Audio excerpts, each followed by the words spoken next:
Assalamualaikum warahmatullahi wabarakatuh. Salam generasi hebat, saya hebat. Oke, kembali lagi bersama saya Anti Rosi untuk mempelajari ilmu kimia tentunya, ya kan? Nah, pada pembahasan yang kemarin kita kan telah membahas tentang konsentrasi yang larutan, ya kan, untuk membahas sifat koligatif larutan. Nah, pada video kali ini kita akan membahas salah satu sifat koligatif larutan, yaitu penurunan tekanan uap. Nah, namun sebelum kita lanjut ke videonya, jangan lupa klik tombol subscribe, nyalain lonceng notifikasinya agar kalian dapat pemberitahuan terbaru apabila ada video yang diupload di Smart Gen Channel.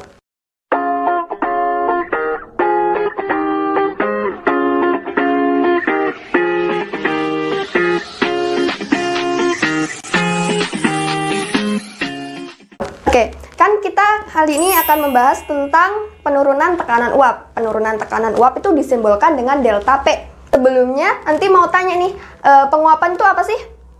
Nah, penguapan itu perubahan dari fase cair menuju fase gas. Nah, misalkan suatu cairan itu dimasukkan ke dalam ruang tertutup, nih misalnya ya. Jadi kan nanti ada kesetimbangan antara fase yang berubah dari cair ke gas dan fase berubah dari cair itu lama-lama akan setimbang. Pada saat yang kesetimbangan tadi itu terjadi, maka akan terjadi yang namanya tekanan uap dari larutan. Nah, semakin mudah larutan itu untuk menguap, maka tekanan uapnya akan semakin tinggi. Dan apabila larutan itu sukar untuk menguap, maka tekanan uapnya akan menjadi rendah. Nah, terus apa dong yang penurunan tekanan uap tuh? Nah, kan kalau misalnya kita punya dua cairan gitu ya. Yang pertama itu ada air murni, yang kedua itu ada larutan gula misal. Nah, kalau yang air murni itu kan pasti nanti menguapnya tuh mudah ya kan, karena nggak ada yang menghalanginya, itu entah partikel zat terlarut atau apapun kan nggak ada, jadi cuma murni pelarutnya aja, yaitu air. Sedangkan yang larutan gula itu tadi ada yang menghalangi. Yang menghalangi itu apa? Yang menghalangi itu adalah partikel dari gulanya. Kan kalau larutan itu terdiri antara zat terlarut dan pelarut. Nah, jadi nanti partikel gulanya itu akan menghalangi penguapan dari pelarut. Maka dari itu, penguapan dari larutan itu pasti akan lebih sukar. Kalau lebih sukar itu, makanya tekanan uapnya akan menjadi lebih rendah. Nanti, jadi tekanan uap dari larutan itu pasti akan lebih rendah daripada tekanan uap murninya. Seperti itu. Nah, sampai sini paham kan ya? Ya. Jadi nanti kalau yang tekanan uap pelarutnya atau pelarut murni itu bisa disimbolkan dengan P0. Sedangkan kalau yang larutan itu bisa disimbolkan dengan P. Larutan itu kan ada dua macam ya, larutan elektrolit sama larutan non-elektrolit. Nah, bedanya itu apa? Misalkan kan tadi yang larutan yang non-elektrolit itu ada larutan gula, sedangkan yang elektrolit itu misalkan kita punya larutan garam. Terus kalau yang elektrolit kan nanti kalau yang non-elektrolit maksud saya yang menghalangi itu kan nanti ada partikel gula aja. Sedangkan kalau yang zat terlarutnya itu nanti bisa mengion, kan larutannya tadi elektrolit, ya kan? Itu nanti NaCl itu akan mengion dalam air, itu menghasilkan ion Na+ dan ion Cl-.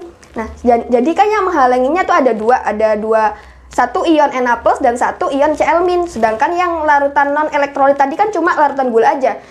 Sehingga nanti penguapannya tuh yang lebih sukar terjadi yang mana?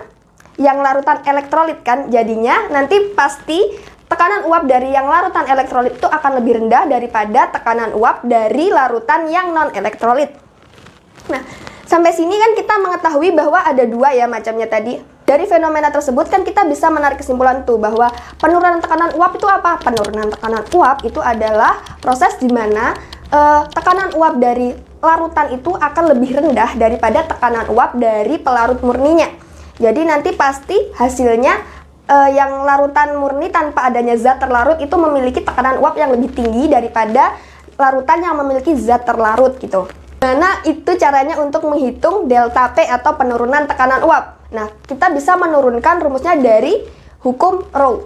Menurut Rowe itu adalah tekanan uap larutan itu sama dengan tekanan uap pelarut murninya dikalikan dengan fraksi mol pelarut. Nah, dari situ kita bisa menurunkannya menjadi delta P. Delta P itu apa? Kan delta P itu bisa dicari dengan P0 min P. P0 tadi kan tekanan uap dari pelarut murninya dikurangi tekanan uap dari larutan. Nah, nanti kan bisa diturunkan sehingga nanti bisa didapatkan delta P sama dengan P0 dikalikan XT. Seperti itu. Kan itu untuk yang larutan non-elektrolit. Terus kalau yang untuk elektrolit gimana dong? Lah, kalau yang elektrolit itu sama sebenarnya, tapi kan tadi partikel-partikelnya bisa mengion gitu kan. Jadi nanti jumlah partikelnya pasti akan semakin banyak. Nah, gimana cara menghitungnya? Kalau bisa mengion, itu ada faktor lain yang harus ditambahkan. Faktornya itu apa? Yaitu faktor Van Hoff. Di mana faktor Van Hoff itu disimbolkan dengan I. Jadi, faktor Van Hoff itu nanti nilainya akan sama dengan jumlah ion-ion dari zat terlarut yang dilarutkan dalam larutan. Nah, misalnya kan tadi kita punya yang larutan elektrolitnya tuh NaCl ya kan? Berarti zat terlarutnya ada Na plus sama Cl min, di mana koefisien dari Na plus itu ada 1, koefisiennya Cl min ada 1, berarti jumlah partikel zat terlarutnya ada 2, berarti faktor Van Hoff-nya nanti ada 2. Terus rumusnya jadi gimana? Rumusnya jadi delta P sama dengan P0 dikali XT. Nah, itu jangan langsung dikalikan dengan I ya, karena yang mengion tadi kan zat terlarutnya. Jadi kita harus pecah dulu fraksi molnya. Fraksi molnya yang kemarin tuh rumusnya gimana? Jadi kan NT per NT plus NP gitu kan ya. Nanti, tapi kalau yang elektrolit berarti NT dikali I per NT dikali I ditambah NP dikalikan P0 atau P pelarut murni. Jadi nanti bisa diketahui delta P-nya. Dari sini paham kan? Oke, jadi kan tadi kita sudah mengetahui bahwa penguapan itu terjadi akan lebih rendah pada larutan gitu kan ya. Terus saya mau tanya nih sekarang, kalau misalnya kita tuh nggak sengaja tuh numpahin yang pertama tuh air murni, atau enggak kita numpahin air mineral di lantai. Terus yang kedua tuh kita numpahinnya air teh gitu. Kalau menurut kalian yang menguap lebih dulu artinya lebih cepat itu yang air murni atau yang teh? Ya, yang kering lebih cepat itu pasti air murni. Kenapa bukan air teh? Karena kan kalau air teh itu sama dengan larutan teh gitu kan. Di dalam larutan tersebut ada partikel-partikel yang menghalanginya, yaitu apa? Ada gula, ada teh. Jadi kan menguapnya tuh lebih sukar gitu kan. Jadi nanti pasti keringnya juga lebih lama daripada air murni gitu. Sekian pembahasan dari anti-Rosi. Apabila ada kesalahan nanti minta maaf.